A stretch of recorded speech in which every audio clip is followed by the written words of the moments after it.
Instantly AI analyzed 4 billion cold emails. Let's break down the stats to see the benchmarks, trends, and what's really happening in Outbound. So I'm looking at the Instantly Cold Email Benchmark Report. Instantly AI is one of the biggest cold email sending platforms, and Instantly users have sent over 4 billion emails in 2025. The most important thing is reply rates. Last year, the average reply rate across all users and campaigns was 3.43%. Of course, more generic campaigns usually have lower reply rates, while more trigger-based and targeted campaigns have higher rates. It's worth saying that a lot of people use Instantly not just to doing cold email, but also to re-engage their existing databases or run lead nurturing emails. For example, we set all our lead nurturing campaigns via Instantly. But since these databases are not very large, they don't have a huge impact on the overall benchmark, but they have their own part. As you can see, the majority of cold email campaigns are around 2% reply rate, which is now considered the minimum viable result. If you have less than that, it's time to check your deliverability and other things. So in our internal results, we have the average reply of 2.45% across all clients and all campaigns. Obviously, reply rate benchmarks are going down year over year. Just 2 years ago, like 3-5% was considered a benchmark. Now it's closer to 2-3% for TAM-wide campaigns. Why is that happening? I think the reason is simple. Infrastructure costs almost nothing. Data is becoming cheaper, and like cold email is more accessible than ever. And on top of that, the cost of content generation with AI is minimal. So technically, there are almost no barriers in running cold email at scale. Inboxes are flooded with AI-generated fluff. And of course, this affects Google and Microsoft algorithms. They adapt to it. So recipients mark these emails as spam, and that becomes a shield because most cold emails look the same, making them easy to filter out.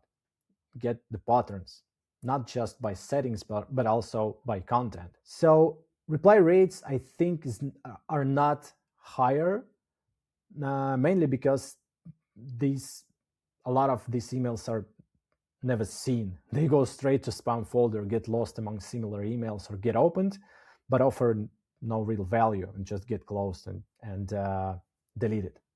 So we also can't rely on open rates because it's a metric that doesn't really mean much due to technical reasons. So let's go to the follow-ups. The report shows that the first email captures 58% of replies, with the remaining 42% coming from follow-ups. In our data, first step is still the best, but we have almost 50% here and the rest. So basically it means that if your campaign works or doesn't work, you can usually see it from the first email. You don't have to wait for all steps to finish. If there are no replies, you can just turn it off. So the most common structure I see is one main email and the rest being follow-ups. In this model, there is no real sense of sending 4 or 5 steps. In our practice, we send 3 emails max, sometimes 4. The first and second emails are mostly independent. They have different perspectives and different angles. And the third email is breakup. We focus on testing hypotheses quickly.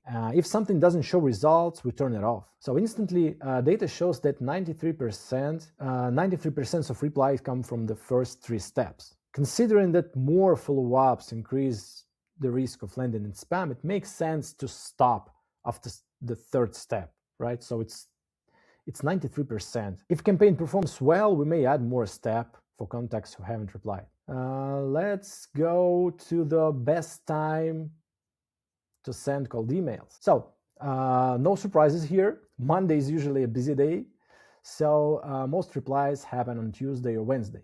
In this report, Wednesday is the winner, while in our data, most replies come on Tuesday, but the pattern is the same. Also interesting that we have about 10% of replies come on weekends. So that's surprising considering we don't send campaigns on weekends.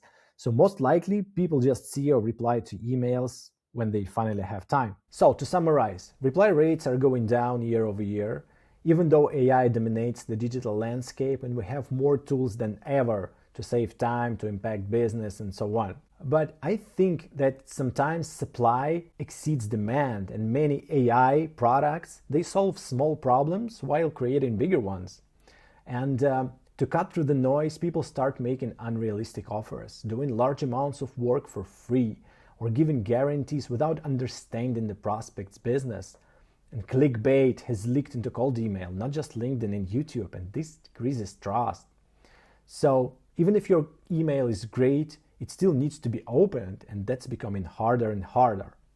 Signal-based approaches still work better, but signals are also becoming commoditized. Like every company that raises around gets flooded with similar messages. Even social listening has turned into, hey, I saw you like the post, want to buy my product, which is ridiculous. This means that building a stable pipeline using only cold email is getting harder every year. Your go-to-market strategy needs to combine outbound content, brand awareness, and partnerships. I also believe that a key to outbound is deeply knowing your customer and your market, so you can develop your own signal and data logic over time to identify the most relevant companies. You should own your go-to-market strategy. You should own your outbound engine. And the good news is that cold email is still the best in terms of cost per lead across channels. So yeah, send cold emails, do outbound. Just make sure you're reaching in relevant companies and relevant people. Subscribe to my channels, share the video. Goodbye.